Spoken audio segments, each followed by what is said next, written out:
السلام علیکم ورحمۃ اللہ وبرکاتہ۔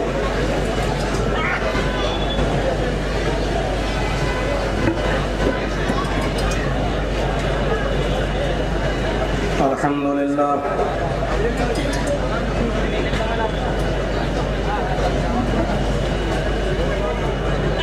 الحمد للہ نحمده ونستعینه ونستغفره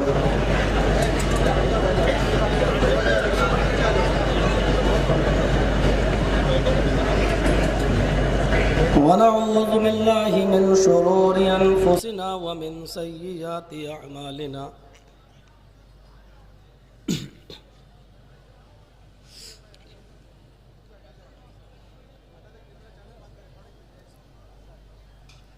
من يهد الله فلا مضل له ومن يضلل فلا هادي له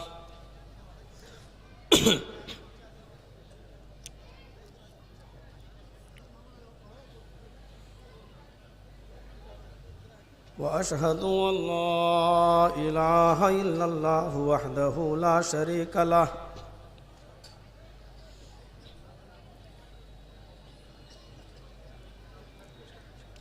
وأشهد أن محمدًا عبده ورسوله أما بعد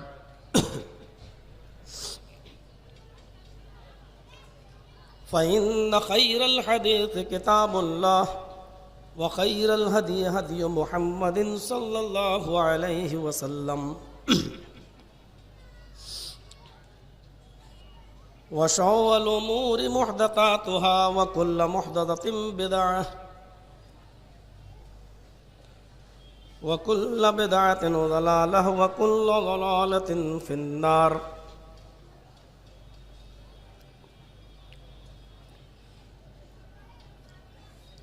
اعوذ باللہ من الشیطان الرجیم، بسم اللہ الرحمن الرحیم۔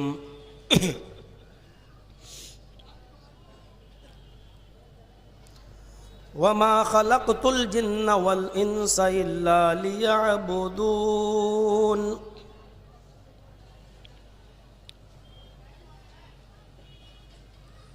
رب اشرح لي صدري ويسر لي امري واحلل عقدة من لساني يفقهوا قولي۔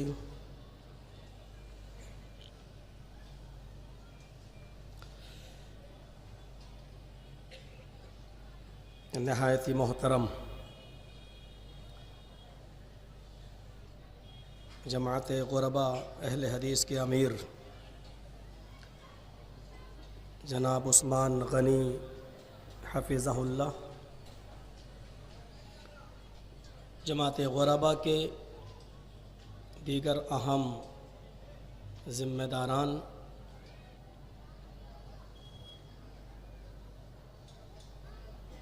دہلی سے تشریف لائے ہوئے مولانا ماجد صاحب کے صاحبزادے حافظ سعید عامر صاحب، اسٹیج پر تشریف فرما ہمارے نہایت ہی موقر علماء کرام، اور ممبئی کے قرب و جوار اور اطراف و اکناف سے آنے والے نہایت ہی محترم سامعین حضرات، اسلامی خواتین، ماں اور بہنوں،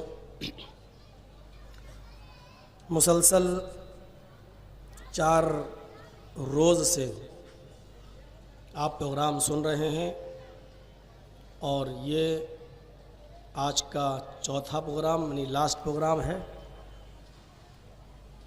آپ نے مختلف علماء کو مختلف عناوین پر ان کے خطابات کو آپ نے سنا، اور مجھ سے پیچرو خطیب فضیلت الشیخ عاطف سنابلی حفظہ اللہ نے نہایت ہی مدلل اور علمی انداز میں آپ کے سامنے خطاب کیا۔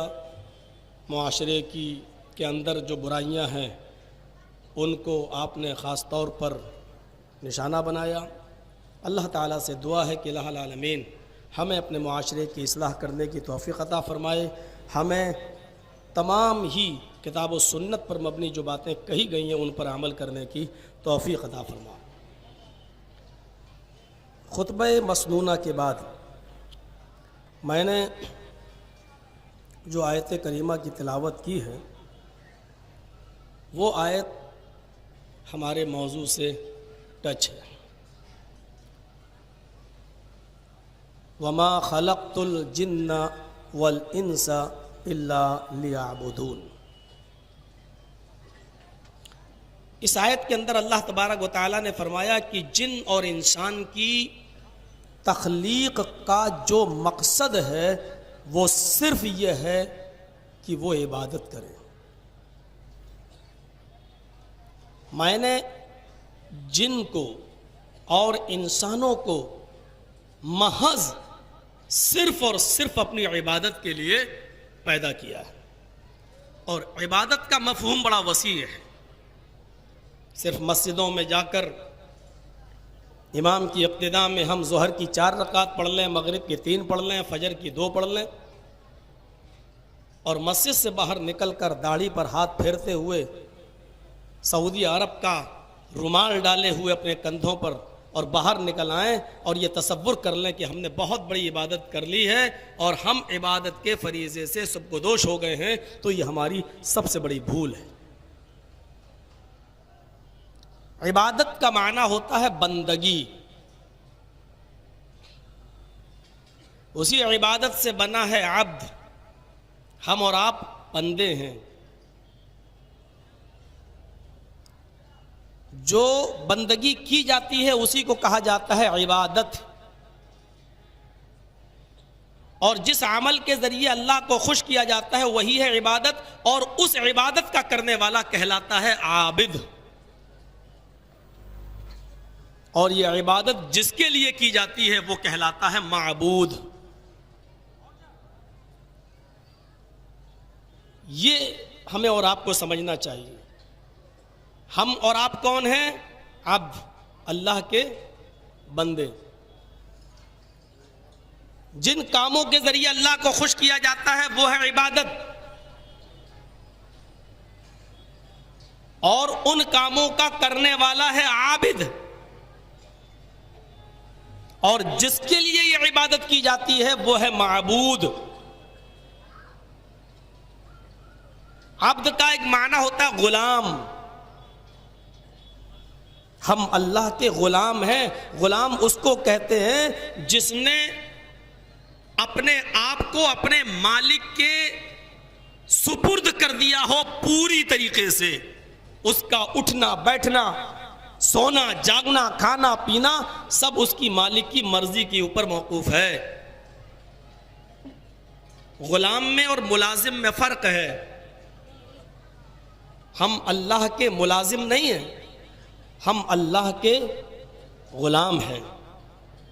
ملازم تو یہ ہوتا ہے کہ ہم آپ کے ہاں کام کر رہے ہیں، آپ ہمیں اس کا پیسہ دیتے ہیں، ہماری ڈیوٹی 9 سے 5 تک ہے، ہم آپ کے ہاں 9 بجے آ جائیں گے اور 5 بجے ہم آپ سے رخصت ہو جائیں گے. 5 بجے کے بعد میری کوئی ذمہ داری نہیں ہے. ہم نہ آپ کے آفس میں بیٹھیں گے نہ ہم آپ کا کوئی کام کریں گے.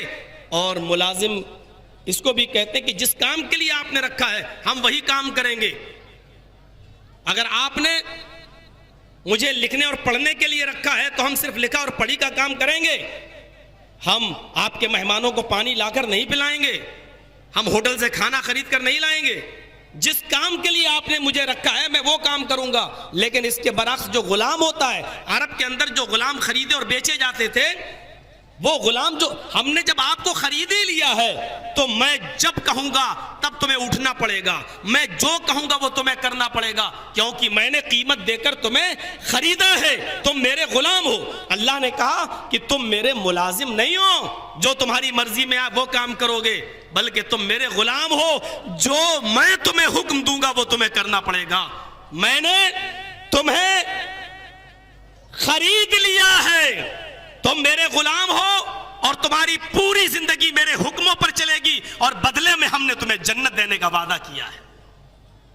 تمہاری جان، تمہارا مال، یہ سب میرے لیے ہے، اور بدلے میں یہ ہے کہ ہم تمہیں جنت دیں گے. غلام میں اور ملازم میں فرق ہے. تو ہم اور آپ کون ہیں؟ غلام ہیں. یہ آپ ذہن میں بٹھا لیجئے گا. عبد ہیں اور جو عبادت جو کام ہم کرتے ہیں وہ عبادت ہے، نماز ہے، روزہ ہے، حج ہے، زکوٰۃ ہے، پڑوسیوں کے حقوق ہیں، یتیموں کی ہمدردی ہے، کھلانا پلانا، زکوٰۃ، تمام یہ چیزیں جو اللہ کی رضامندی اور اللہ کو خوش کرنے کے لیے کیا جائے وہ عبادت ہے. اور جو کر رہا ہے مثلا نماز، اللہ اکبر، روزہ رکھ رہا، جو کر رہا ہے وہ عابد ہے، اور یہ عبادت جس کے لیے کی جا رہی ہے وہ معبود ہے. تھوڑا سا اور، جب ہم اس کے غلام ہیں تو ہماری ذمہ داری یہ ہے کہ اپنے مالک کے اوپر کوئی آنچ نہ آنے دیں. محمود اور ایاز کا واقعہ آپ نے سنا ہوگا، بڑا مشہور واقعہ ہے. غلام اور مالک، محمود غزنوی بادشاہ گزرا ہے اور اس کا غلام، بہت سے غلام تھے لیکن ایاز سب سے زیادہ وہ محبت کیا کرتا تھا. علامہ اقبال نے بھی کہا ہے، ایک ہی صف میں کھڑے ہو گئے محمود و ایاز، نہ کوئی بندہ رہا نہ کوئی بندہ نواز. تو ایک دن سارے غلاموں نے کہا محمود سے، بادشاہ سے، آخر ایسی کیا بات ہے، ہم بھی تو آپ کے غلام ہیں، آپ ہمارے ساتھ اتنی محبت نہیں کرتے ہو جتنی ایاز سے کرتے ہو. تو محمود نے کہا، جاننا چاہتے ہو کہ ایاز سے میں کیوں محبت کرتا ہوں؟ کہا ہاں. تو محمود نے ایک ایک ہیرے کا ہار، ایک ایک ہیرا سب کو دے دیا. جتنے غلام تھے سب کو ایک ایک ہیرا، ڈائمنڈ دے دیا، یہ لیجیے. غلام بڑے خوش تھے. ایاز کو بھی دے دیا، پھر ایک ایک ہتھوڑا دے دیا. پھر محمود نے کہا، تم سب کے ہاتھ میں ڈائمنڈ ہے؟ ہاں. ہیرا ہے؟ ہاں. اب میرا آرڈر ہے کہ اس ہیرے کو توڑ دو، اس ہتھوڑے سے اس کو چکنا چور کر دو. غلام تھوڑے چیز کے ہیں، اتنی قیمتی چیز اور بادشاہ کہہ رہا ہے توڑ دو، لیکن حکم ہے بادشاہ کا. سارے غلاموں نے ہتھوڑا مارا اور ہیرے کو توڑ دیا. ایاز نے بھی توڑ دیا. اب محمود نے کہا ایک ایک غلام سے، ادھر آؤ، تم نے ہیرا کیوں توڑا؟ ارے آپ ہی نے تو کہا تھا. دوسرے سے کہا، ادھر آؤ، تم نے ہیرا کیوں توڑا؟ صاحب آپ کا حکم ہیرے سے بڑا تھا. ہیرا کیا ہے، آپ کا حکم بڑا قیمتی تھا، میں نے آپ کا حکم مانا اور ہیرے کو توڑ دیا. ایک ایک کر کے سب سے پوچھا، سب نے کہا کہ میں نے توڑ دیا اس لیے کہ آپ کا حکم تھا. ایاز کی باری آئی، ایاز ادھر آ، تو نے ہار کیوں توڑا، تو نے ہیرا کیوں توڑا؟ ایاز نے کہا، میں آپ کے جملوں کو سمجھ نہیں سکا، یہ میرے عقل و فہم کا قصور ہے. آئے محمود، آپ کی زبان سے یہ جملہ نکلا کہ ہیرے کو توڑ دو، لیکن یہ میری ناقص العقل سمجھ نہیں پائی کہ آپ کیا چاہتے ہیں، اور میری عقل کا قصور تھا کہ میں نے ہیرے کو توڑ دیا. محمود نے کہا، اے غلاموں دیکھو، سب کو توڑنے کا حکم دیا تھا، تم سب نے توڑا، ایاز نے بھی توڑ دیا، لیکن جب میں نے پوچھا کہ تم نے یہ کیوں توڑا تو سب نے میرا نام لے دیا کہ بادشاہ کا حکم تھا، توڑ دیا. ایاز سے پوچھا، اس کو بھی میں نے ہی حکم دیا تھا، لیکن ایاز نے مجھے صاف بچا لیا اور صاف صاف کہہ دیا کہ یہ میرے عقل کا قصور ہے، یہ میری فہم کا قصور ہے کہ میں آپ کے بات کو سمجھ نہیں پایا، اور میری کم عقلی کی وجہ سے میں نے اس ہار کو توڑ دیا، اس ہیرے کو توڑ دیا. دیکھو اس نے میرے اوپر کوئی آنچ نہیں آنے دی.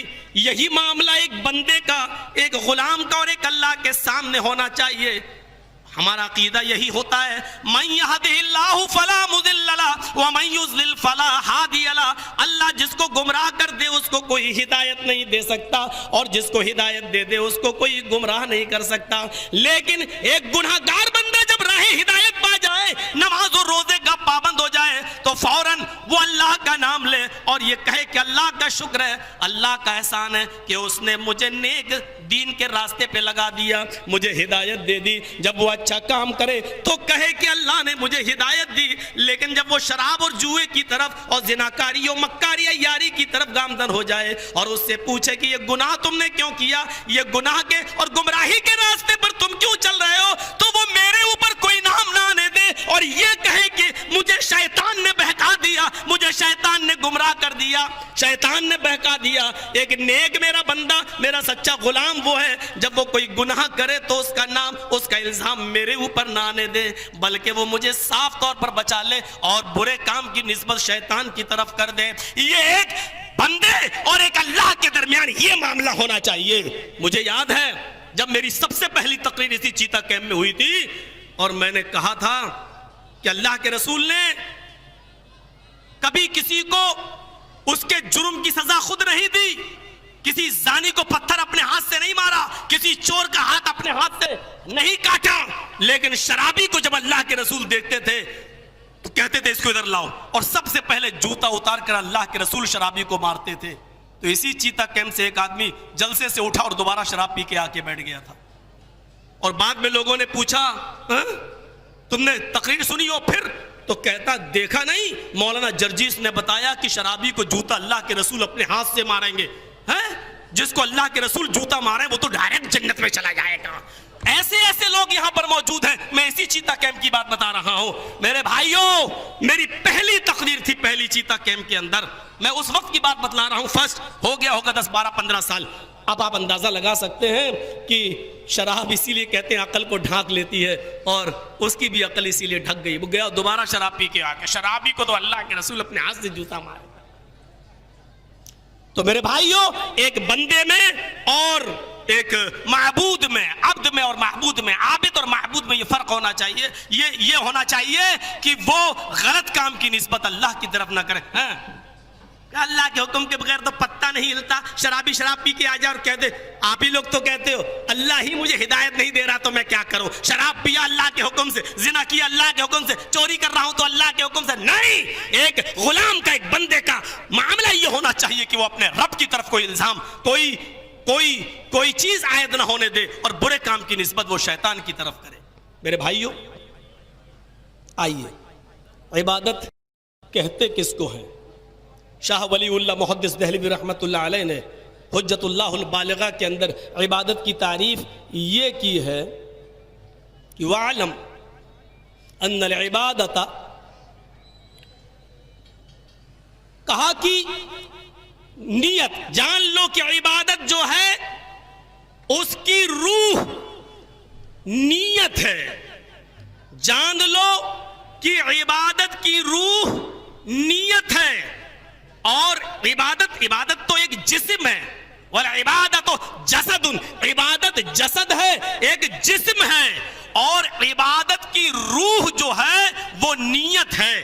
آپ کی عبادت کے اندر آپ جو عبادت کر رہے ہیں یہ ایک باڈی ہے، اور باڈی کو زندہ رہنے کے لیے روح کی ضرورت پڑتی ہے، لہذا اس عبادت کی روح کیا ہے؟ نیت ہے۔ اگر آپ کی نیت اچھی ہے تو آپ کی عبادت قابل قبول ہے، اور آپ کی عبادت میں اگر آپ کی نیت بری ہے تو سمجھ لیجئے کہ آپ کی عبادت اللہ کے یہاں قابل قبول نہیں ہے۔ جس طریقے سے ایک ڈیڈ باڈی کی کوئی عزت نہیں کرتا، 2 4 5 6 10 گھنٹے کے بعد آپ بھی اس کو قبر کے حوالے کر دیتے ہیں، اسی طریقے سے عبادت کی روح جو ہے وہ نیت ہے۔ عبادت ایک باڈی ہے، عبادت۔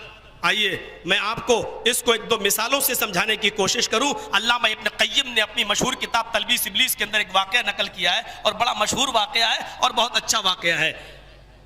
حضرت علی رضی اللہ تعالی عنہ ایک مرتبہ ایک یہودی سے لڑائی پر آمادہ تھے اور لڑ رہے تھے، اور ان دونوں کے درمیان یہ طے ہو چکا تھا کہ تو مجھے مار دے یا میں تجھے مار دوں، سمجھ رہے ہیں؟ اور یہ لڑائی اللہ کے لیے ہو رہی تھی، یا تو مجھے مار دے یا میں تجھے مار دوں، دونوں اس بات پر آمادہ تھے، اور دونوں نے یہ کمپرومائز کر لیا، ٹھیک ہے یا تو تم مجھے مارو یا میں تمہیں مار دوں، یہاں تک کہ تم میری جان لے لو یا میں تمہاری لے لوں۔ تلواریں چلنے لگی، لڑائیاں ہونے لگی، یک بیک لڑتے لڑتے کبھی علی اوپر، کبھی یہودی اوپر، کبھی ان کی تلوار حاوی، کبھی اس کی تلوار حاوی، لیکن لڑتے لڑتے اچانک تلوار یہودی کے ہاتھ سے گر گئی، حضرت علی کے بھی ہاتھ سے تلوار چھوٹ گئی، حضرت علی اس یہودی کے سینے پر بیٹھ گئے، اس یہودی کے سینے پر سوار ہو گئے، اور اپنا دونوں ہاتھ اس کے گلے پر لے آئے اور اس کا گلا دبانے لگے، قریب تک کہ اس کا گلا کس کے دبا دیں اور یہودی مر جائے۔ لیکن یہودی نے بھی بہت ہی سوچ سمجھ کر ایک قدم اٹھایا، اور اس نے کیا کیا؟ اپنے منہ میں بہت سا تھوک جمع کیا، کر کے بہت سا تھوک جمع کیا۔ حضرت علی دبا رہے ہیں اور اس نے چہرے پر تھوک دیا، چہرے پہ، حضرت علی کے چہرے پہ گیا۔ ایک بات بتائیے، آپ کسی سے لڑ رہے ہو، لڑائی میں کوئی آپ کے بال کھینچ لے تو آپ کو اور غصہ آئے گا نا؟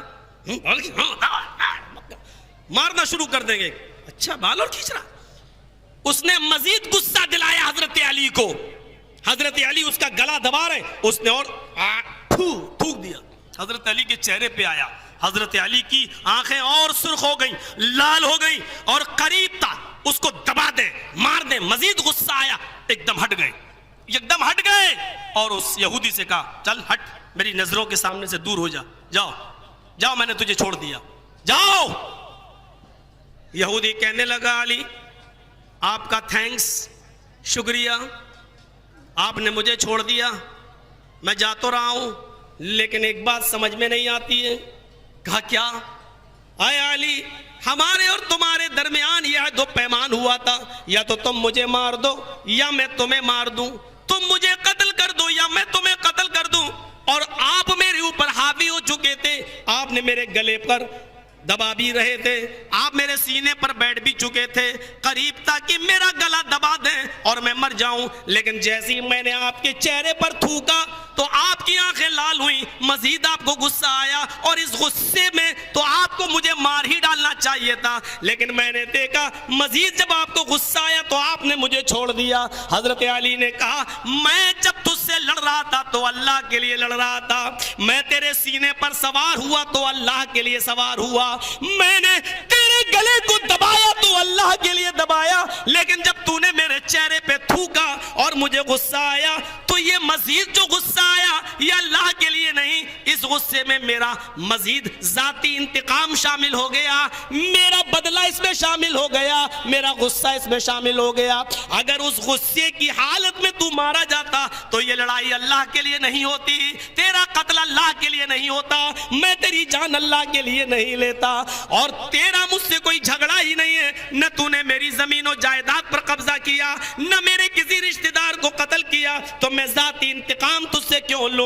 میں جب تک تجھ سے لڑ رہا تھا اللہ کے لیے, لیکن جب تو نے میرے چہرے پہ تھوکا اور مجھے مزید غصہ آیا, اس غصے میں اگر تو مرتا تو یہ میرا ذاتی انتقام ہوتا, اور میں ذاتی انتقام نہیں لیتا. جا, میں نے تجھے معاف کر دیا اور میں نے تجھے چھوڑ دیا. میرے بھائیو وہ لڑائی عبادت تھی, حضرت علی کا اس سے لڑنا عبادت تھا, حضرت علی کا اس سے جنگ کرنا عبادت تھا, لیکن اس عبادت کو خالصتاً اللہ کے لیے کر رہے تھے. لیکن جب اس نے تھوکا اور حضرت علی کو غصہ آیا, یہ مزید غصہ جو آیا یہ حضرت علی کی نیت ایک دم نہیں کیا تھی, نیت دیکھیے, اب اگر اس میں مارا گیا تو یہ میرا ذاتی انتقام ہوگا, یہ لڑائی اللہ کے لیے نہیں ہوگی, اور اس کو چھوڑ دیا.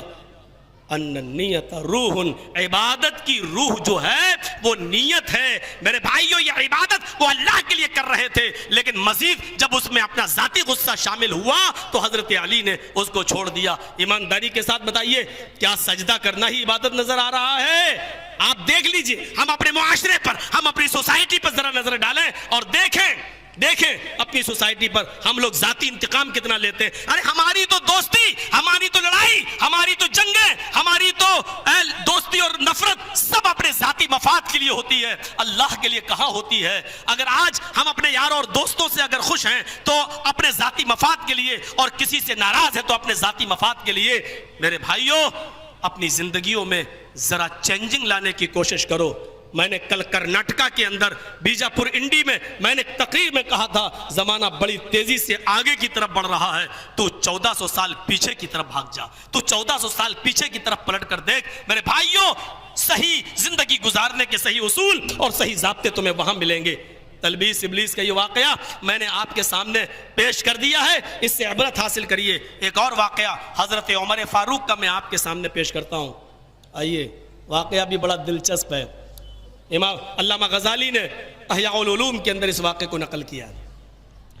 حضرت عمر فاروق کو پتہ چلا کہ شکایت کی گئی فلاں جگہ پر ایک آدمی ہے شراب کے نشے میں بڑا دھت ہے, پڑا ہوا ہے. حضرت عمر اب چھوڑیں گے؟ درہ نکالا کوڑا, چلو 40 کوڑے لگاتا ہوں اسے. کون ہے جو شراب کے نشے میں پڑا ہوا دھت؟ اور وہاں جب پہنچے تو لوگوں نے اس سے کہا بے اٹھ, اللہ عمر آ رہے ہیں. عمر شراب کے نشے میں ضرور تھا, لیکن عمر کا نام سن کر اچھے شرابیوں کا نشہ اتر جاتا تھا. عمر آ رہے ہیں. اب اس نے سوچا نشے میں تو ہوئی 40 کوڑے مارے جائیں گے. اب دیکھیے, اب نہیں معلوم نشے میں بول رہا ہے کیا, لیکن وہ دیکھتا ہے عمر قریب آ رہے ہیں تو گالیاں دینا شروع کر دیا عمر کو. تو کیا ہوا، عمر آ رہے ہیں، عمر کیا کر لیں گے، دیا ہے، عمر کے باپ کا کیا جا رہا ہے، الٹا سیدھا بولنا شروع کر دیا. اب ظاہر بات ہے کوئی آدمی اگر آپ کو الٹا سیدھا بولے اور آپ اس کو سمجھائیں اور سمجھانے کے باوجود وہ آپ کو الٹا سیدھا بولے تو آپ کا غصہ کتنے ڈگری، کتنے پارا چڑھ جائے گا. حضرت عمر اس کے قریب گئے، درہ ہاتھ میں مارنا چاہتے، لیکن جیسے جیسے قریب ہوتے جا رہے ہیں اس کے گالی گلوچ میں، اس کے بھڑکاؤ جملوں میں اضافہ ہوتا جا رہا ہے. مار کے دیکھ کون مارے گا، عمر تیری کیا میں جانوں، تیرے باپ میں نے پی، تیرے باپ کا کیا، الٹا سیدھا بولتا جا رہا ہے. حضرت عمر نے اپنا کوڑا واپس کیا اور کہنے لگے چلو چلو ٹھیک ہے چلیں. کہا کیوں، کیا ہوا امیر المومنین؟ کہا اس آدمی نے مجھے مزید غصہ دلا دیا، میں 40 کوڑے مارتا اس کو، لیکن اس نے جو گالیاں دینا شروع کر دی، اس کی گالیاں سن کر مجھے مزید غصہ آ گیا. اب ہو سکتا ہے کہ میں پہلے جتنا تیز مارتا اب غصے میں اور تیز ماروں، اس کو کوڑا اور سخت لگے تو یہ میرا ذاتی انتقام ہو جائے گا. اب یہ سزا اسلام کے لیے نہیں، وہ میری ذاتی سزا ہو جائے گی، اس لیے میں ذاتی سزا نہیں دوں گا، اس کو جانے دو، چھوڑ دو. اس کی زبان سے گالیوں کو اور بھڑکاؤ جملوں کو سنا تو واپس آ گئے، چھوڑ دیا اس کو. میرے پیارے ساتھیوں میں یہی تو کہنا چاہتا ہوں آپ سے، چور کو سزا دینا بھی عبادت ہے، شرابی کو سزا دینا بھی ایمان اور اسلام کا ایک حصہ ہے، شریعت اسلامیہ سے جڑا ہوا ہے. اور حضرت عمر یہ سزا اسلامی قانون کے تحت دینا چاہتے ہیں، 40 کوڑے مارنا چاہتے ہیں، لیکن اس نے گالیاں دے کر عمر فاروق کے غصے کو اور بڑھا دیا. مزید غصہ جو آیا عمر فاروق نے پھر انتقام نہیں لیا، پھر 40 کوڑے نہیں مارے، واپس آ گئے. کیوں؟ کیونکہ اب اگر ماریں گے تو اس میں میرا ذاتی غصہ شامل ہو جائے گا، ذاتی غصہ میرا شامل ہو جائے گا، لہذا نہیں، سزا نہیں دی اور واپس چلے آئے. میرے پیارے ساتھیوں، یہاں سے ہم اندازہ لگائیں کہ عبادت کی روح کیا ہے. سنیچر غائب، اتوار غائب، سوم غائب، منگل غائب، بدھ کو مسجد میں شکل نہیں دکھی، جمعرات کو نہیں، جمعے کے دن 12 بجے پہلی صف میں بیٹھے نہا دھو کر، ماشاءاللہ پہلی صف میں، آگے سعودیہ کا رومال بھی ڈالے ہوئے ہیں، بیٹھے ہوئے ہیں. صاحب جمعے کی نماز پڑھنے آئے ہو، پورے ہفتے نہیں دکھے، آج کیوں آئے ہو؟ ارے مولانا صاحب آج جمعہ تھا. اچھا جمعے کو اللہ تعالیٰ دیکھتا ہے، بقیہ دنوں میں نہیں؟ ارے نہیں یار ایسی بات نہیں، آج جمعہ تھا. ارے وہی تو میں پوچھ رہا ہوں، آج جمعہ تھا تو آج کیوں آئے ہو، بقیہ دنوں میں کیوں نہیں؟ ارے مولانا صاحب آج جمعہ تھا، جمعے کی بہت بڑی فضیلت ہے. اچھا تو پورے ہفتے نماز چھوڑنے کا ثواب ہے. ارے یار نہیں مولانا صاحب آپ نہیں سمجھ رہے، تو سمجھاؤ نا، کیوں پڑھے ہو؟ ارے جمعے کی بھی نماز نہیں پڑھیں گے تو محلے والے کیا کہیں گے، یار کیسا کتنا کمینہ ہے، جمعے تک کی نماز نہیں پڑھتا. یہ لیجئے، ایک دن عبادت کرنے کے لیے پہنچے اور اس عبادت کے اندر ہماری نیت کیا آ گئی، اگر جمعے کی نماز نہیں پڑھیں گے تو محلے والے یہ کہیں گے دیکھو کتنا بڑا کمینہ انسان ہے، وہ جمعے تک کی نماز نہیں پڑھتا، جمعے تک کی عبادت، جمعے تک کی نماز نہیں. تو آپ کی یہ عبادت بیکار ہو گئی، کیونکہ آپ کی اس عبادت کے اندر آپ نے اپنے محلے والے، گاؤں والے، سوسائٹی اور سماج کے لوگوں کو شریک کر لیا ہے. اب آپ کا یہ رکوع، آپ کا یہ سجدہ جمعے کے دن بھی اللہ کے سامنے نہیں ہوگا. من صلی یرائی فقد اشرک، جس نے دوسرے کو دکھانے کے لیے عبادت کی ہے وہ شرک کیا ہے. ایک دن عبادت بھی نصیب ہوتی ہے اور وہ بھی ہم شرک کے درجے میں پہنچا دیتے ہیں. کیا کریں گے لوگ، کیا کہیں گے. صحیح بخاری کے اندر ایک واقعہ نقل کیا گیا ہے. ایک آدمی کی نیت بڑی اچھی تھی، لیکن وہ چاہتا تھا کہ دائیں ہاتھ سے اس کو کسی کی مدد کروں، اپنا صدقہ و خیرات، لیکن اس کی خبر بائیں ہاتھ کو بھی نہیں ہو پائے. صدقہ و خیرات بھی عبادت ہے، اور اس عبادت کے اندر اس کی نیت یہ تھی کہ ہم کسی کو دیں، اس کی خبر بائیں ہاتھ دائیں ہاتھ سے دیں تو بائیں ہاتھ کو بھی اس کی خبر نہ ہونے پائے. اس نے سوچا رات کی تاریکی میں زکوٰۃ، صدقے کا مال، خیرات کا مال لے کر نکلوں گا اور میں کسی مجبور اور غریب آدمی کی میں مدد کروں گا. یہ آدمی رات کے اندھیرے میں نکلتا ہے، یہ آدمی رات کی تاریکی میں نکلتا ہے. نوجوانوں نیت کی طرف ذرا دیکھنا، جو عبادت کی روح ہے، جو عبادت کی روح ہے، ذرا نیت کی طرف دیکھنا. میرے بھائیوں یہ آدمی رات کے اندر نکلتا ہے، نیت یہ ہے کہ میں کسی غریب آدمی کی مدد کروں. اس نے راستے میں پھٹے پرانے کپڑے پہنے ہوئے ایک آدمی آدمی کو دیکھا، بڑا مجبور اس کو نظر آیا، بے بس مفلوق الحال نظر آیا۔ اس آدمی نے سمجھا کہ یہی بڑا غریب انسان ہے۔ اس نے چپکے سے اپنا مال نکالا، صدقہ و خیرات کا مال نکالا، اور اس نے اس مفلوق الحال آدمی سمجھ کر اسی کی مدد کر دی۔ چلا آیا، صبح بازار کی طرف، مارکیٹ کی طرف جاتا ہے، لیکن وہاں بازار میں چرچے ہو رہے ہیں۔ پتہ نہیں رات میں ایک آدمی بیچارہ اپنا صدقہ و خیرات کا مال کسی غریب کو دینا چاہتا تھا، لیکن وہ غلطی کر گیا، پہچان نہیں سکا، اور اس دیندار و نیک آدمی نے جو چپکے سے کسی غریب کی مدد کرنا چاہتا تھا، دھوکے سے وہ ایک چور کو مال دے بیٹھا۔ وہ غریب آدمی نہیں تھا، وہ چور تھا۔ اس آدمی نے سنا، پریشان ہو گیا۔ رات میں تو میں ہی نکلا تھا، رات میں تو میں ہی گیا تھا، اور میں نے جس کی مدد کی وہ آدمی غریب نہیں نکلا، وہ تو چور ثابت ہوا۔ اب کیا کریں؟ گھر پہ آیا، نماز پڑھتا ہے 2 رکعت نفلی نماز عبادت کرتا ہے، اور آنے کے بعد نظریں آسمان کی طرف ڈالتا ہے۔ الہ العالمین، میرے پروردگار تو اچھی طریقے سے جانتا ہے کہ میری نیت یہ نہیں تھی، میں کسی چور کو صدقہ اور زکوٰۃ کا مال نہیں دینا چاہتا تھا، لیکن میں کیا کروں، چور نکلا وہ۔ اے اللہ، میرے پاس صدقے کا خیرات کا مال ابھی اور ہے، آج میں پھر رات کی تاریکی میں نکلوں گا، رات کے اندھیرے میں نکلوں گا۔ اے اللہ، میری نیت یہ ہے کہ میں چپکے سے کسی کی مدد کروں اور کسی کو کانوں کان اس کی خبر نہ ہو۔ اے اللہ، میں دھوکے سے میں غلطی کر گیا اور وہ مال کسی چور کو دے گیا، لیکن آج میں پھر کسی غریب کی مدد کرنے کے لیے نکلوں گا۔ رات کا اندھیرا تھا، رات کی تاریکی تھی، اپنے وقت متعینہ پر یہ پھر نکلتا ہے، پھر ایک آدمی کو دیکھتا ہے، اس کی پریشانی کو سمجھنے لگتا ہے۔ مفلوق الحال وہ آدمی نظر آتا ہے۔ اس نے سمجھا یہ بھی غریب انسان ہوگا، کیونکہ رات کی تاریکی میں مجھے کوئی نہیں دکھ رہا ہے، یہی ضرورت مند ہے۔ اس نے اس آدمی کی مدد کر دی، اس نے اسی آدمی کو صدقے اور زکوٰۃ خیرات کا مال دے دیا۔ صبح پھر بازار کی طرف، محلے کی طرف نکلتا ہے۔ آج پھر چرچے ہو رہے ہیں، آج بھی کسی آدمی نے جو مدد کی ہے وہ غریب کی مدد نہیں کی، وہ اس علاقے کے بڑے سرمایہ دار چودھری اور بڑے امیر و پیسے والے اور دولت مند آدمی کو صدقہ اور خیرات کا مال دے گیا۔ وہ ضرورت مند نہیں تھا، لیکن پیسہ دولت کس کو بری لگتی ہے؟ اس نے سوچا آ رہا تو آنے دو۔ وہ امیر آدمی کے ہاتھ میں پیسہ چلا گیا، وہ صدقہ اور خیرات کا مال ایک امیر آدمی کے ہاتھ میں چلا گیا۔ گھر پہ آتا ہے، یہ میرے ساتھ کیا ہو رہا ہے؟ میں مفلوق الحال مفلس اور غریب آدمی کی مدد کرنا چاہتا ہوں، لیکن آج نوعیتیں الگ الگ ہو رہی ہیں۔ پہلے چور کی مدد کر گیا، ایک امیر کو اب دے گیا۔ اے اللہ، میرے پاس صدقہ اور خیرات کا مال ابھی بھی ہے، میں آج پھر نکلوں گا۔ اے میرے پروردگار، میری نیت کسی چور کی اور امیر کی مدد کرنا نہیں، میری نیت یہ ہے کہ میں کسی غریب اور مفلوق الحال آدمی کی مدد کروں۔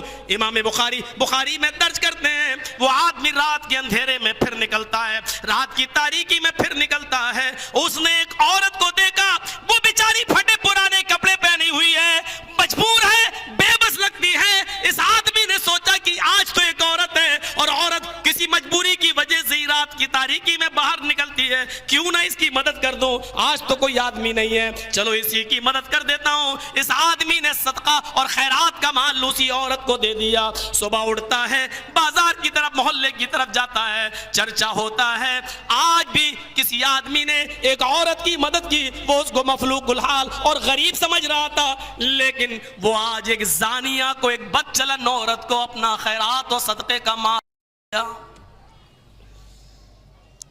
زانیہ بد چلن عورت کو صدقے کا مال دے گیا۔ کہتا اللہ، گھر آیا، اللہ دیکھ میری نیت یہ نہیں تھی، میں کیا کروں؟ تینوں دن، ایک دن چور کو، ایک دن امیر کو، ایک دن زانیہ کو صدقہ اور خیرات کا مال چلا گیا۔ رات میں سو رہا ہے، خواب میں دیکھتا ہے، اس کو یہ دکھایا جا رہا ہے، کوئی پکار کر کہہ رہا ہے، تو کیوں گھبراتا ہے؟ تیری نیت تو اچھی تھی، تو کسی غریب کی مدد کرنا چاہتا تھا، اب اگر وہ کسی اور کے ہاتھ میں چلا گیا تو اس میں تیرا کیا گیا؟ اللہ نے تیرے صدقے کو، تیری خیرات کو قبول فرما لیا، اور تیرے اسی صدقے اور خیرات کی وجہ سے اللہ نے ان تینوں کو بھی ہدایت دے دی۔ اس نیت خیر کی وجہ سے, اچھی نیت کی وجہ سے اللہ نے ان تینوں کو بھی ہدایت دے دی. جس چور کے پاس پیسہ چلا گیا اس نے چوری سے توبہ کر لی, جس امیر کے پاس پیسہ گیا اس نے اپنے پاس نہیں رکھا بلکہ سوچا ایک آدمی تو غریب کی مدد کرنا چاہتا, میں امیر ہو کر کیسے پیسہ لے لوں, کیسے دولت لے لوں. اس نے بھی اپنی اس دولت کو جو اس نے تجھ سے پایا تھا وہ بھی غریبوں اور مسکینوں میں خرچ کر دیا. اور زانیہ بدچلن عورت نے یہ سوچا اور یہ توبہ کی کہ اللہ ایک آدمی جب ایک غریب اور مفلس الحال کی مدد کرنے کے لیے نکل سکتا ہے تو میں اپنے غلط کام سے ارادہ کیوں نہیں بدل سکتی اور توبہ کیوں نہیں کر سکتی. تیری اس اچھی نیت کی وجہ سے اللہ تعالیٰ نے تیری اس نیت کی وجہ سے اللہ نے تیرے اس صدقے و خیرات کو قبول کر لیا. صدقہ اچھی چیز ہے, خیرات اچھی چیز ہے, لیکن اس کی روح نیت تھی. صدقہ و خیرات عبادت ہے اور اس عبادت کے اندر اس کی روح نیت تھی اور اس نیت کو بڑا دخل تھا. میرے بھائیوں, آج ہم عبادت تو کرتے ہیں لیکن ہماری نیتوں کا اللہ ہی مالک. جو میں سر بسجدہ ہوا زمین پر, آسماں سے آنے لگی یہ ندا, تیرا دل تو ہے صنم آشنا, تجھے کیا ملے گا نماز میں. ہم نماز بھی پڑھنے جا رہے ہیں, سجدہ بھی کر رہے ہیں. میرے پیارے ساتھیوں, غور کرو, کبھی اپنی عقل سے آپ نے سوچا بھی ہے؟ ایک مثال پر غور کر کے دیکھو. زمین پر ماتھا آپ بھی ٹیکتے ہیں, سجدہ آپ بھی کرتے ہیں. زمین پر ماتھا ٹیکنا ہی اگر عبادت ہے, سجدہ ہی عبادت ہے, تو زمین پر ماتھا ٹیکنا دنیا کی ہر قوم کے اندر لکھا ہوا ہے. ایک عیسائی بھی زمین پر ہی سجدہ کرتا ہے, ایک ہندو بھی مندر کی چوکھٹ پہ جا کے اپنے ماتھے کو رکھتا ہے, ایک یہودی بھی اپنے معبد میں جا کر زمین پر اپنے ماتھے کو ٹیکتا ہے. پھر کیا بات ہے, ہندو اگر مندر کی چوکھٹ پر اپنے سجدے کو, اپنے سر کو رکھے تو آپ اس کو شرک کہتے ہیں. ایک یہودی اگر اپنے معبد میں اپنا سر زمین پر رکھے تو آپ اس کو شرک کہتے ہیں. ایک مسلمان اگر مسجد کے اندر جا کر اپنے سر کو زمین پر رکھتا ہے تو آپ اس کو شرک کیوں نہیں کہتے ہیں, آپ اس کو عبادت کیوں کہتے ہیں. عیسائی اس لیے شرک کر رہا ہے کیونکہ وہ اللہ کے سامنے اپنا سر نہیں جھکا رہا ہے, وہ عیسیٰ مسیح کے سامنے اپنا سر جھکا رہا ہے. ایک یہودی زمین پر اپنا ماتھا رکھ رہا ہے لیکن وہ موسیٰ کے سامنے اور موسیٰ علیہ السلام کے سامنے اپنا سر رکھ رہا ہے.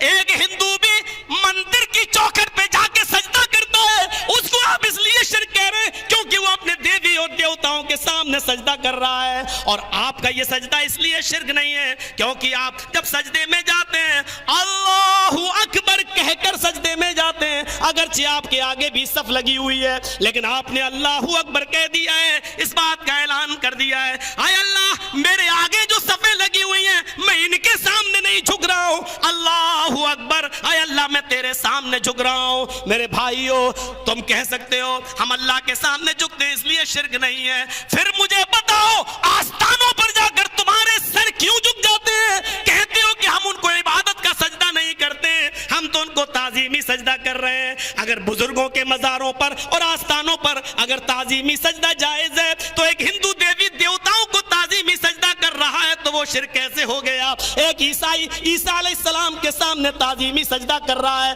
تو وہ شرک کیوں ہو گیا؟ ایک یہودی موسیٰ کے سامنے اگر جھک رہا ہے اور تعظیمی سجدہ کر رہا ہے تو وہ شرک کیوں ہو گیا؟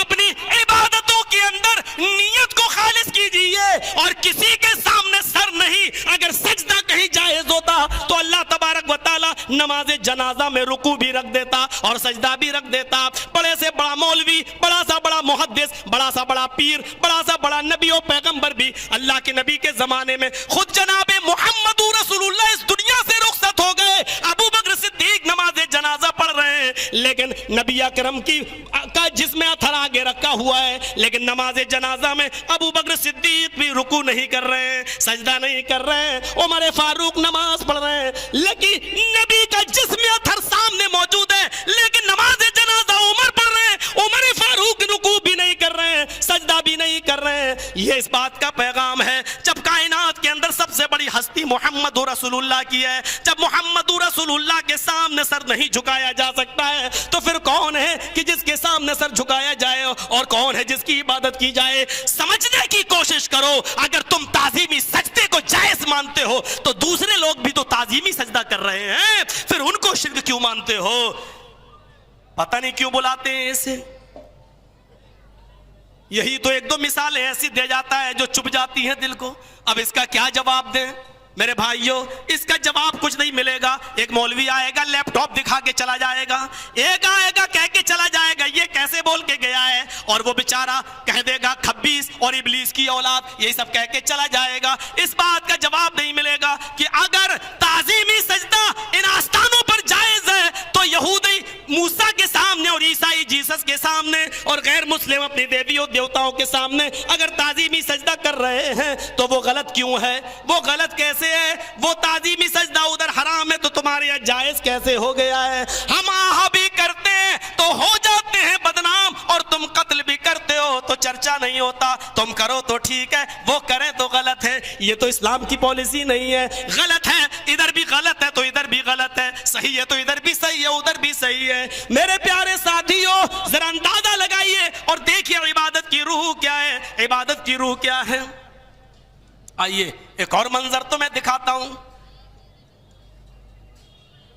اگر نیت بری ہے تو اچھی عبادت بھی بیکار ہو جاتی ہے. جہاد کتنی بڑی عبادت ہے. اللہ کے رسول نے صاف کہہ دیا الجنت تحت ظلال سیوف, جنت تلواروں کے سائے کے نیچے ہی ہے.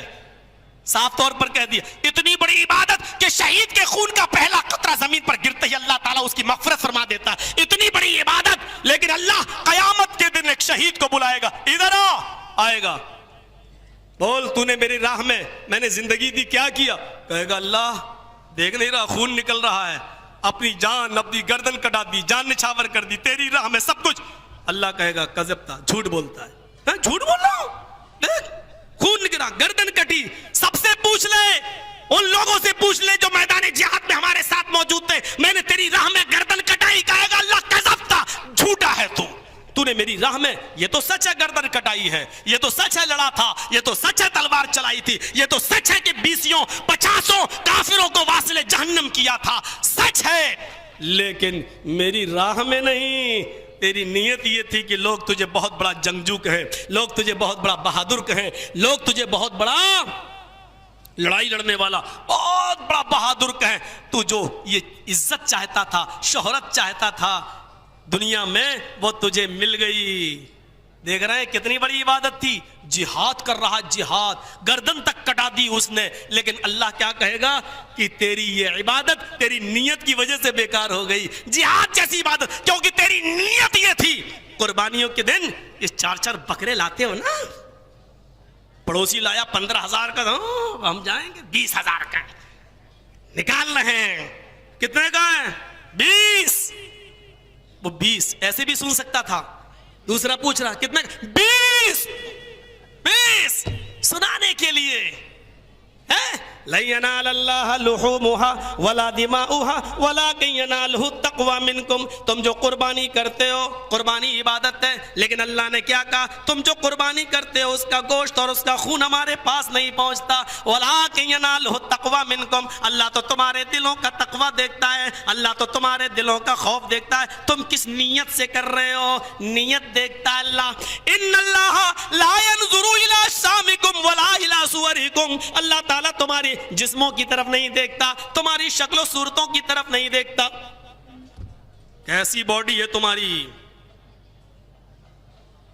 نرکٹوں کی طرح. باڈی بلڈر نام لے دوں, سلمان خان کی طرح. کیسی باڈی ہے اللہ نہیں دیکھتا.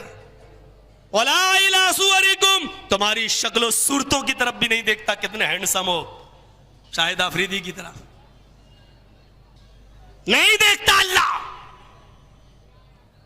وَلَكِنْ يَنْظُرُ إِلَىٰ قُلُوبِكُمْ. وہ تمہارے دلوں کی طرف دیکھتا ہے, تمہارے دلوں کی طرف دیکھتا ہے, دلوں کی طرف. منظر اٹھا کر دیکھیے, منظر حضرت بلال رضی اللہ تعالیٰ عنہ کے بارے میں اللہ کے نبی فرماتے ہیں سفر معراج سے جب واپس آیا, مسجد میں بیٹھے آپ فرما رہے ہیں بلال آئی نہ بلال, بلال کہاں ہے؟ ادھر سے آواز آتی ہے لبیک صادق یا رسول اللہ, میں یہاں بیٹھا ہوں. فرمایا بلال ایسا کون سا نیک عمل کرتے ہو, ایسا کون سا اچھا کام کرتے ہو اس دنیا میں کہ میں نے جنت کے اندر تمہارے تمہارے جوتوں کی آواز سنی، یعنی تم دنیا میں ٹہل رہے تھے اور تمہارے جوتوں کی آواز جنت کے اندر سنائی دے رہی تھی۔ حافظ ابن کثیر نے البدایہ والنہایہ میں لکھا ہے، ابن سعد نے اپنی کتاب طبقات کے اندر نقل کیا ہے، میرے بھائیوں امام بیہقی نے اپنی سنن کے اندر درج کیا ہے، جیسے حضرت بلال نے بتایا، اے اللہ کے نبی میں جب بھی میرا وضو ٹوٹتا ہے میں فوراً وضو بنا لیتا ہوں، اور وضو بنانے کے بعد کوئی بھی جب بھی میں نے وضو بنایا تحیت الوضو میں ضرور پڑھ لیتا ہوں، 2 4 6 8 اللہ جتنی توفیق دیتا میں یہ نمازیں ضرور پڑھتا ہوں۔ آپ نے فرمایا بلال بس یہی وہ نیک عمل ہے جو عمل تمہیں جنت کے اندر لے گیا ہے۔ اتنا سننا تھا وہ بلال کہ اپنی لڑکیاں جو بلال کو دینے کے لیے تیار نہیں تھے، وہ چودھری اور سرمایہ دار اٹھتے ہیں اور اسی مسجد میں جا کر کہتے ہیں، اے بلال تمہاری شادی نہیں ہوئی ہے، اے بلال جس لڑکی کو تم پیغام دیتے ہو تمہاری شکل و صورت کو دیکھ کر لڑکی تمہارا پیغام ریجیکٹ کر دیتی ہے، اے بلال میرے گھر چلو، اے بلال میری خوبصورت بیٹی ہے، چاند کا ٹکڑا ہے، ایک نظر میری بیٹی کو دیکھ لو، اگر پسند آ جائے تو میں اپنی بیٹی کا نکاح تمہارے ساتھ کر دیتا ہوں۔ بلال تمہاری صحبت میں رہ کر میری بیٹی بھی نیک عمل کرنے والی بن جائے گی اور دیندار لڑکے سے اپنی بیٹی کا نکاح کرنے کی عوض اللہ مجھے بھی جنت دے دے گا۔ اے بلال چلو ایک نظر میری بیٹی کو دیکھ لو۔ میرے پیارے ساتھیو اللہ شکل و صورتوں کی طرف نہیں دیکھتا، اللہ تمہارے دلوں کی نیت دیکھتا ہے کہ تمہارے دل کیسے ہیں، تمہارے دل کی نیت کیا ہے۔ میرے بھائیو اگر نیت بری ہو تو جہاد جیسی عبادت بھی بیکار ہو جاتی ہے، اور نیت اگر اچھی ہو تو ایک بہت بڑا جرم بھی اللہ اس پر بھی مسکرا دیتا ہے۔ اٹھائیے صحیح بخاری کا وہ واقعہ کہ ایک آدمی صحرا میں گیا، جنگل میں گیا، اس کی اونٹ پر بہت سا اناج غلہ اور ضروریت کا سامان لدا ہوا تھا، اس نے اپنے اونٹ کو جنگل میں لے جا کر چھوڑ دیا، درخت سے باندھ دیا اور لیٹ گیا، سو گیا۔ جب اس کی آنکھ کھلی تو دیکھتا ہے کہ میرا اونٹ غائب۔ اللہ، اس پہ سونا تھا، چاندی تھی، اس پہ ضرورت کا سامان تھا، گھر کا اناج غلہ برتن ساری چیزیں تھی، اب کیا ہو؟ یہ اونٹ غائب۔ وہ دوڑتا ہے، جھاڑیوں میں دیکھتا ہے، پہاڑیوں پر چڑھتا ہے، ادھر جھانکتا ہے ادھر جھانکتا ہے، ادھر دیکھتا ہے ادھر دیکھتا ہے، تھک جاتا ہے تلاش کرتے کرتے، لیکن اونٹ نہیں ملتا ہے، اسی جگہ پر آ کر بیٹھ جاتا ہے۔ اللہ میں کیا کروں، تھک گیا، پھر نیند آ گئی، اچانک آنکھ لگ گئی، کافی دیر آنکھ لگی رہی، پھر اس کی آنکھ کھل گئی۔ آنکھ کھلی تو کیا دیکھتا ہے، جس درخت سے میں نے اپنا اونٹ باندھا تھا وہ اونٹ وہیں بندھا ہوا ہے، وہی اونٹ پھر وہیں پر آ گیا ہے، بیٹھا ہے۔ اٹھا جلدی سے دیکھا ہے، ہاں یہ ہے ایک چاول کا دانہ، ایک گیہوں کا دانہ، ایک رائی کا دانہ بھی کم نہیں، جو سامان میں لے کر آیا تھا اس اونٹ پر وہ سارا کا سارا سامان موجود ہے۔ خوشی سے اچھل پڑا، اور جانتے ہو اس کی زبان سے جو جملے نکلے امام بخاری ریکارڈ کرتے ہیں، بخاری کے اندر درج کرتے ہیں، اس نے اپنے اونٹ پر لدا ہوا سامان محفوظ دیکھا، نظر آسمان پہ ڈالی اور چیخ اٹھا، اللہم انت عبدی وانا ربک۔ اے اللہ مان گیا تیری قدرت، مان گیا، واقعی مان گیا، اللہم انت عبدی، واہ میرے رب، مان گیا تجھے، واقعی تو میرا بندہ ہے، میں تیرا رب ہوں۔ نہیں سمجھے نا؟ مان گیا تجھے، واقعی تو میرا بندہ ہے، میں تیرا رب ہوں۔ الٹا بول گیا، خوشی میں بول گیا۔ جانتے ہو یہ جملے کتنے خطرناک ہیں؟ شاید آپ ان کے خطرناکی کو نہیں سمجھ رہے ہیں۔ عقیدے کے لحاظ سے دیکھا جائے تو اس شخص نے فرعون سے بھی بڑا جرم کر دیا ہے، کیونکہ فرعون تو صرف اتنا کہتا تھا لوگوں سے، انا ربکم الاعلی، میں تمہارا رب ہوں۔ فرعون نے کبھی اپنے رب سے نہیں کہا اللہ میں تیرا بھی رب ہوں۔ فرعون نے یہ نہیں کہا کہ اللہ میں تیرا بھی رب ہوں، تیرا رب نہیں۔ فرعون لوگوں سے یہ کہتا تھا کہ میں تمہارا رب ہوں، لیکن رات میں اللہ سے وہ بھی دعا کرتا تھا، اللہ سے وہ بھی مانگتا تھا رات کے اندھیرے میں، وہ بھی کہتا تھا آمنت برب ہارون و موسیٰ، وہ بھی یہ کہتا تھا کہ میں موسیٰ اور ہارون کے رب پر ایمان لے آیا، وہ بھی یہ کہتا تھا، رب کو وہ بھی مانتا تھا، لیکن فرعون ہمیشہ یہ کہتا رہا انا ربکم الاعلی، میں تمہارا رب ہوں۔ اللہ تعالیٰ نے اسی کے جرم میں اس کی لاش کو نشان عبرت بنا دیا، اور قیامت کی صبح تک لوگ اس کی لاش سے عبرت حاصل کرتے رہیں گے۔ دیکھو اپنے آپ کو رب کہنے والا آج سڑا ہوا ہے، مصر کے میوزیم میں اس کی لاش رکھی ہوئی ہے، ہاتھ اٹھا نہیں سکتا، زبان چلا نہیں سکتا، ہونٹ ہلا نہیں سکتا، پیر ہیں لیکن چل نہیں سکتا،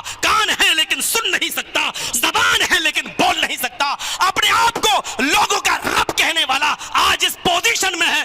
دیکھ لو یہی وہ شخص ہے جو اپنے آپ کو رب کہتا تھا لیکن لوگوں کا رب, لیکن اس نے تو اپنے رب کو الٹا ہی کہہ ڈالا. اللہم انت عبدی, مان گیا تجھے واقعی تو میرا بندہ ہے, وانا ربک, اور میں تیرا رب ہوں. الٹا بول گیا. اللہ کے نبی فرماتے ہیں اللہ ہنستا ہے, مسکراتا ہے. کیوں؟ کیونکہ وہ جانتا ہے کہ میرا بندہ دل سے نہیں کہہ رہا ہے, میرا بندہ خوشی میں پھولا ہے, سمایا نہیں جا رہا ہے, اچھل کود رہا ہے, لیکن اس کی نیت یہ نہیں ہے. وہ کہنا یہی چاہتا تھا کہ اے اللہ واقعی تو میرا رب ہے اور میں تیرا بندہ, لیکن خوشی میں اس کی زبان سے الٹے جملے نکل گئے. اللہم انت عبدی وانا ربک, اے اللہ مان گیا تجھے واقعی تو میرا بندہ اور میں تیرا رب ہوں.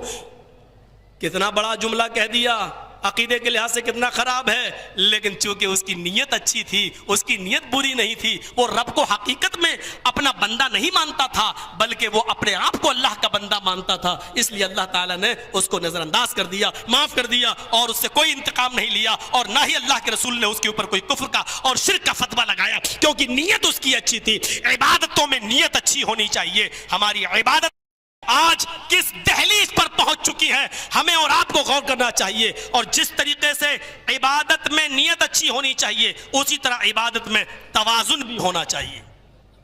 ابھی ہمارے شیخ بتا رہے تھے نا, عاطف سنابلی صاحب, یہ عبادت نہیں ہے رات رات بھر عبادت کرو, رات رات بھر جاگو. عبادت میں توازن بھی ضروری ہے. حضرت عبداللہ ابن عمر ابن العاص کا جو واقعہ بتایا امام احمد اس کو اپنی مسند میں کچھ تفصیل سے لے کر آتے ہیں. حضرت عبداللہ کی شادی حضرت عمر ابن عاص نے اپنے بیٹے کی شادی کرا دی, اور 4-5 مہینے کے بعد اپنی بہو سے پوچھا حضرت عمر نے, دیکھا بہو کی خبر گیری ایک سسر کی ذمہ داری ہے. حضرت عمر نے اپنی بہو سے پوچھا کیا بات ہے 4-5 مہینے ہو گئے تم میک اپ نہیں کر رہی ہو؟ ہاں, ہماری ماں بہنیں الٹا نہ سمجھ لائیں. میک اپ, ورنہ ٹائم بہت تیزی کے ساتھ آگے بڑھ رہا ہے. میک اپ بتاتا کہ اصلی میک اپ کیا ہے. گھر میں تو رہیں گی بھنگن بن کر, شوہر کے سامنے میک اپ نہیں کریں گی. شادیوں میں جائیں گی ہیما مالنی کی اماں بن کر, شادیوں میں لگتا ہے کہ جیسے اسی کی شادی ہو رہی ہو, اتنی بن ٹھن کے جاتی ہیں. شوہر تو بیچارہ الٹا سیدھا بیٹھو, وہ سوچ رہا ہے کہ میری پہلے مہینے کی تنخواہ ملی ہے, میں اپنی بیوی کو 2000 کی ساڑی لاؤں, میں اپنی بیوی کو 2000 کا سوٹ لاؤں. لائے بہت اچھا ہے, ارے پہنو نا, وہ میری سہیلی کی شادی اس میں پہن کے جاؤں گی. چاہتا ہے میں دیکھوں, دکھا رہی ہے دوسروں کو, میک اپ نہیں.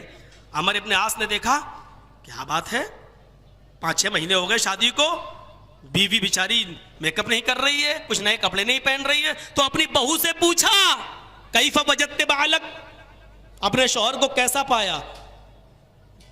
شکایت کتنے اچھے انداز میں کر دی عبداللہ کی بیوی نے.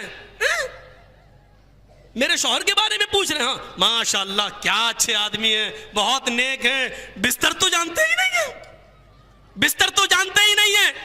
دن ہوتا ہے روزہ, پورا دن روزے میں گزار دیتے ہیں, اور رات ہوتی ہے تو کمرے میں مصلی بچھا کے نفل تہجد اور نفل میں, یعنی رات بھر نماز پڑھتے, دن میں روزہ. بستر کیا ہوتا وہ جانتے ہی نہیں ہے, تو میک اپ کس کے لیے کروں. یعنی شکایت بھی کر دی بڑے اچھے انداز میں. حضرت عمر نے ڈنڈا اٹھایا, اے عبداللہ, وہ اپنے باپ کی ڈانٹ کی آواز سن کے بھاگے کمرے سے نکل کر, سیدھے مسجد میں گئے, اور مسجد میں جانے کے بعد اللہ کے رسول کے پیچھے چھپ گئے. اللہ کے رسول مجھے بچاؤ میرے باپ سے. کہا کیا ہوا؟ کہا اے عمر کیا بات ہے؟ کہا اللہ کے رسول اس سے پوچھو تو, میں نے شادی کس لیے کرائی, نماز پڑھتے رہو رات بھر, دن بھر روزہ رکھو, بیوی کو پوری بات بتائی. تب اللہ کے رسول نے ان کو سمجھایا, اے عبداللہ نہیں, تمہارے اوپر تمہاری آنکھ کا بھی حق ہے, تمہارے اوپر تمہارے جسم کا بھی حق ہے, تمہارے اوپر تمہارے ملاقاتیوں کا بھی حق ہے, تمہارے اوپر تمہاری بیوی کا بھی حق ہے, ان کا بھی حق ادا کرو. پوری ایک ڈیٹیل بتائی پوری. اور بخاری شریف کتاب النکاح کے وہ الفاظ پر غور کرو, جا ثلاثۃ رہط الی بیوت ازواج النبی صلی اللہ علیہ وسلم. کچھ لوگ 3 لوگوں پر مشتمل جب نبی کے گھر گئے اور نبی کی بیویوں سے نبی کی عبادت کے بارے میں پوچھا تو کہنے لگے کانہم تقالوہا. بخاری کے الفاظ نے انہوں نے اس کو کم سمجھا, کہاں نبی کہاں ہم تو نبی سے زیادہ عبادت کریں گے. 3 تھے, تینوں نے 3 کام بانٹ لیے. ایک نے کہا ہم دن بھر روزہ رکھیں گے, کبھی نہیں چھوڑیں گے. دوسرے نے کہا ہم رات بھر نماز پڑھیں گے, کبھی نہیں چھوڑیں گے. تیسرے نے کہا میں چھوٹے باپ کا بیٹا تھوڑی ہوں, تم رات بھر نماز پڑھو گے, ہاں. تم دن بھر روزہ رکھو گے, ہاں. کہا میں دن میں النساء انا اعتزل النساء، عورتوں سے الگ رہوں گا، بیویوں کے قریب نہیں جاؤں گا، نہ قریب جاؤں گا، نہ بچے ہوں گے، نہ دنیا کے جھمیلے میں پڑوں گا، بیوی سے الگ رہوں گا۔ اللہ کے رسول کو جب یہ خبر ملی، آپ ان کے پاس آئے، انتم الذی قلتم کذا و کذا، کیا تم ہی وہ لوگ ہو جو ایسا ایسا کہہ رہے تھے؟ ہاں۔ آپ نے کہا یہ میرا راستہ نہیں ہے، تم میں سب سے زیادہ اللہ سے ڈرنے والا میں ہوں، تم میں سب سے زیادہ اللہ کا خوف کرنے والا میں ہوں، میرا طریقہ یہ ہے کہ میں سوتا بھی ہوں، میں اٹھتا بھی ہوں، نماز بھی پڑھتا ہوں، روزہ بھی رکھتا ہوں اور چھوڑتا بھی ہوں، بیوی کے قریب بھی جاتا ہوں، اس کا بھی حق ادا کرتا ہوں، یہی میرا راستہ، یہی میری سنت۔ فمن رغب عن سنتی، اگر تم نے ایسا نہیں کیا اور میری سنت سے روگردانی کی، فلیس منی، تو تم مجھ میں سے نہیں، عبادت کرنے کے باوجود مجھ میں سے نہیں، رات بھر روزہ رکھنے نماز پڑھنے کے باوجود تم مسلمان نہیں، دن بھر روزہ رکھنے کے باوجود تم مسلمان نہیں، کیونکہ یہ میرا راستہ نہیں ہے۔ نوجوانوں، اس بخاری کی روایت کی روشنی میں صرف ایک میسج، جب ہر دن رات بھر جاگ کر نماز نہیں پڑھی جا سکتی ہے، جب ہر رات کو اٹھ کر ہر رات عبادت نہیں کی جا سکتی ہے، پوری رات روزانہ نماز نہیں پڑھی جا سکتی ہے، تو آئے بمبئی کے نوجوانوں، تمہاری گلیاں، تمہاری سڑکیں اور تمہاری راتیں پوری کی پوری رات شب گشتیوں میں اور مڈر گشتیوں میں کیسے گزر جاتی ہے؟ جب رات بھر نماز پڑھنے کی اجازت نہیں ہے تو تمہیں گپے اور شپے لڑانے کی اجازت کس نے دے دی ہے؟ پوری رات تمہیں بیکار کرنے کی اجازت کیوں دے دی ہے؟ جاؤ، پورے چیلنج کے ساتھ کہتا ہوں، اپنے چیتا کیمپ اسی پولیس اسٹیشن پر جاؤ اور 10 سال اور 15 سال کا پورا ریکارڈ، کرائم کا ایک ریکارڈ تلاش کر کے دیکھ لو۔ ہمارے پولیس والے پیچھے بیٹھے ہوئے ہوں گے، سن رہے ہوں گے، ان سے معلوم کرو جتنا کرائم 10 سال اور 15 سال کی زندگی میں شام کو 6 بجے سے لے کر صبح کے 6 بجے تک اس رات کے اندھیرے میں جتنا کرائم ہوا ہے دن کے اجالے میں نہیں ہوا ہے، دن کے اجالے میں نہیں ہوا ہے۔ فائلیں دیکھو، سرچ کرو، نیٹ پہ دیکھو، گوگل پہ دیکھو، بمبئی کی سرزمین پر جتنا کرائم رات کے اندھیرے میں ہوتا ہے دن کے اجالوں میں نہیں ہوتا ہے۔ کیوں؟ کیونکہ تم نے دن کو رات بنا لیا اور رات کو دن بنا لیا۔ غور کرو، جب رات کو رات بھر عبادت منع ہے، رات کو رات بھر نمازیں نہیں پڑھی جا سکتی ہیں، نبی اکرم نمازوں تک سے روک رہے کہ رات بھر آپ عبادت نہیں کر سکتے ہو، تو کلبوں میں جانے کی اجازت دیں گے؟ رات کے 12 بجے بیٹھ کر ہیپی نیو ایئر، کیسا آدمی ہے، کتنا بڑا بے وقوف ہے، تیری زندگی کا 1 سال کم ہو گیا، کہہ رہا ہے ہیپی نیو ایئر۔ تو قبر کے 1 سال قریب چلا گیا ہے، اپنی موت تیری قریب ہو گئی ہے، قبر کے 1 سال قریب ہو گیا ہے، تو کہہ رہا ہے happy new year, happy new year.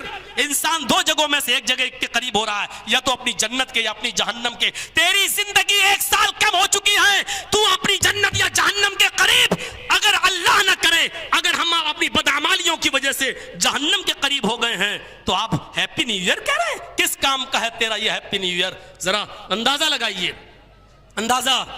ہمارے رات بھر جاگ رہے ہیں، بچے اسکول نہیں جا پا رہے ہیں، پورا ریکارڈ آپ کو معلوم ہے، اسی چیتا کیمپ کا بتلا رہا ہوں۔ یہ میونسپل اسکول جو 5 چل رہے ہیں، اس میں جو ٹوٹل مسلمانوں کی بچوں کی جو تعداد ہے وہ 3000 ہے۔ مولانا صاحب آپ کو کس نے بتا دیا؟ وہ مولوی ہی کیا جو حالات کی نبض نہ پکڑے۔ میرے بھائیوں، 3000 بچے آپ کے اس میونسپل اسکولوں میں پڑھ رہے ہیں، اور ایک بچے پر گورنمنٹ جو خرچہ دیتی ہے پورے سال کا آپ کو معلوم ہے 35,000 روپیہ۔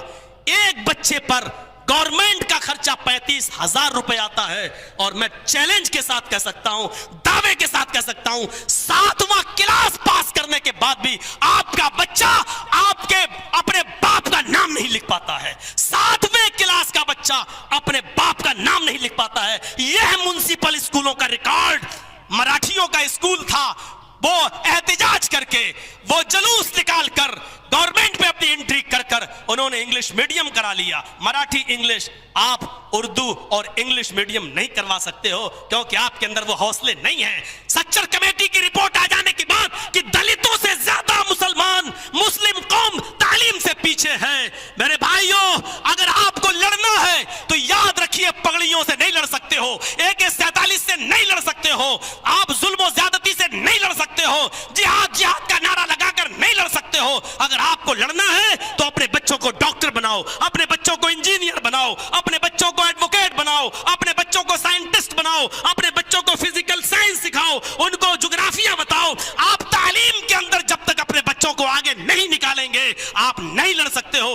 ہمیشہ یاد رکھنا قومیں تعلیم کی بنیاد پر عروج پاتی ہیں، تعلیم کی بنیاد پر عروج پاتی ہیں۔ آپ یہ مت کہیے کہ ہمارے ساتھ ظلم و زیادتی ہوتی ہے، لیکن ہزاروں ظلم و زیادتی ہونے کے باوجود ایک ابو الکلام کو میزائل مین بنانے سے کوئی نہیں روک سکا ہے۔ میرے بھائیوں یاد رکھو، اپنے بچوں احتجاج کرو، نکالو، جاؤ اور کہو کہ ہمارے اسکولوں کو کتنی فیس لگے گی انگلش میڈیم میں؟ زیادہ سے زیادہ 1000 روپیہ، 12 مہینے کا 12,000 ہوا۔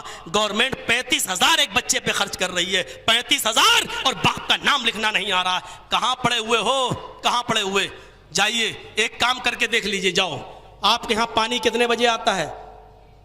پانی شام کو 5 بجے سے لے کر 9 بجے تک۔ مولانا نے یہاں تک اتنا پیچھے پڑے ہوئے ہمارے؟ 5 بجے سے 4 بجے تک آتا ہے، 5 بجے سے 9 بجے تک پانی آتا ہے۔ آپ نے پانی بھر لیا، رکھ لیا، رات بھر مٹر گشتیوں میں لگا دی، صبح دیکھا نا، یہی مثال دی تھی نا، کتے رات بھر بھونکتے ہیں لیکن فجر سے پہلے سو جاتے ہیں، چڑیاں رات بھر سوتی ہیں، ابھی کسی چڑیا کی آواز نہیں آ رہی ہے، لیکن صبح فجر کی نماز پڑھنے نکلو تو چیں چیں چیں چیں، اللہ کی حمد و ثنا بیان کرتی ہوئی نظر آئیں گی، چیں چیں۔ آج چڑیوں سے لوگ محبت کرتے ہیں، یہ کتنی اچھی آواز ہے ماشاءاللہ، اور کتے دور ہٹ ہٹ دور۔ کیوں کیوں میرے بھائیو؟ آج وہی حالت تمہاری ہو رہی ہے، رات بھر جاگو گے اور صبح فجر سے پہلے جیسے کتا سو جاتا ہے ہم بھی سو جاتے ہیں، اور اسی لیے دنیا کی ساری قومیں در ہٹ در ہمیں بھگا رہی ہیں، ہمیں دھتکار رہی ہیں، کیونکہ ہم اپنی حالت کے اس حد تک پہنچنے کے خود ذمہ دار ہیں۔ آپ اپلیکیشن دو اور ایک کام کر کے دیکھ لو، پھر دیکھ لو انقلاب۔ آپ گورنمنٹ سے اپیل کر دیجئے، علاقے میں دے دیجئے لکھ کر، ہمیں پانی صبح 4 بجے سے لے کر 8 بجے تک چاہیے، ہمیں نہیں چاہیے شام کو پانی 5 بجے سے 9 بجے تک۔ آپ 4 گھنٹے پانی دے رہے ہیں، آپ ہمیں صبح دیجئے 4 بجے سے 8 بجے تک۔ دیکھتے ہیں یہ ٹائمنگ اگر فکس ہو جائے تو آپ کی کون سی بہن سوتی ہے، آپ کی کون سی بیٹی سوتی ہے، آپ کیسے سوتے ہیں؟ آپ کو اٹھنا پڑے گا، 4 بجے اٹھنا پڑے گا، الارم لگانا پڑے گا، اور آپ اٹھیں گے کیونکہ آپ جانتے ہیں کہ اگر پانی نہیں ملے گا تو ہم پورے دن نہائیں گے کیسے، کپڑے کیسے دھوئیں گے۔ آپ یہ کام کر کے دیکھ لیجئے، اور مسجدوں یہ جب ہو جائے تو مسجدوں میں جو ابھی 2 صفیں ہو رہی ہیں کم سے کم 4 صفیں ہونے لگیں گی، 5 ہونے لگیں گی، 6 ہونے لگیں گی، کیونکہ آپ اپنے وقت پر اٹھیں گے، اور کرائم بھی رک جائے گا، جرائم بھی رک جائیں گے، کیونکہ سارے جرائم اور کرائم اسی وقت ہو رہے ہیں آپ کے رات میں۔ مولانا بات تو بڑی اچھی تم نے کہی ہے، لیکن یہ مسلمان کہہ رہے تھے نا، وضع میں تم ہو نصارا تو تمدن میں ہنود، اور آخر میں کہا تھا یہ مسلمان ہے کہ جنہیں دیکھ کے شرمائے یہود۔ یہ کہیں گے نہیں صبح 4 بجے میں پانی منظور نہیں ہے، نہیں نہیں نہیں، کون اٹھے کون اٹھے کون اٹھے؟ تم خود اپنی حالت کے اس حد تک پہنچنے کے ذمہ دار ہو۔ کسی کو اس طریقے سے لعنت و ملامت مت کریے۔ کل میں نے کرناٹکا انڈی کے اندر کہا تھا، میرے بھائیوں آج ظلم و زیادتی حد کو پہنچ چکی ہے، پروان چڑھ چکی ہے۔ آج یہاں تک کہ رامائن میں بھی لکھا ہوا ہے، شریمد بھاگوت گیتا میں بھی لکھا ہوا ہے، اور نبی اکرم کا فرمان بھی ہے۔ شری رام چندر جی نے کہا تھا، ہائے ہنومان جی، حکومت سلطنت ناستکتا سے کفر سے تو چل سکتی ہے لیکن ظلم سے نہیں چل سکتی ہے۔ ادھرمی بن کر تو چلا سکتے ہو حکومت، لیکن ظالم بن کر حکومت نہیں چلا سکتے ہو۔ کرشن جی نے ارجن سے کہا تھا، پڑھو مہا بھارت، ہائے ارجن کسی پر ظلم مت کرنا، ہائے ارجن حکومت کفر سے ادھرمی بن کر تو چلا سکتے ہو لیکن ظالم بن کر نہیں، ظلم سے نہیں چل سکتی ہے۔ اور سنیے، محمد رسول اللہ نے بھی فرمایا ہے کہ آپ کسی کے اوپر ظلم نہیں کریں، حکومت و سلطنت کفر سے تو چل سکتی ہے لیکن ظلم سے نہیں۔ اور آپ تعجب کریں گے کہ ظلم کبھی اللہ کے نبی نے نہ کیا ہے، نہ کسی کو کرنے کی اجازت دی ہے۔ شاید آپ کو معلوم ہوگا، اور نہ معلوم ہو تو سن لو، علامہ ذہبی کی عربی زبان میں ایک مشہور کتاب ہے الکبائر، اس کبائر کے اندر ایک واقعہ علامہ ذہبی رحمۃ اللہ علیہ نے نقل کیا ہے کہ ایک مرتبہ ایک غریب آدمی بیچارہ ایک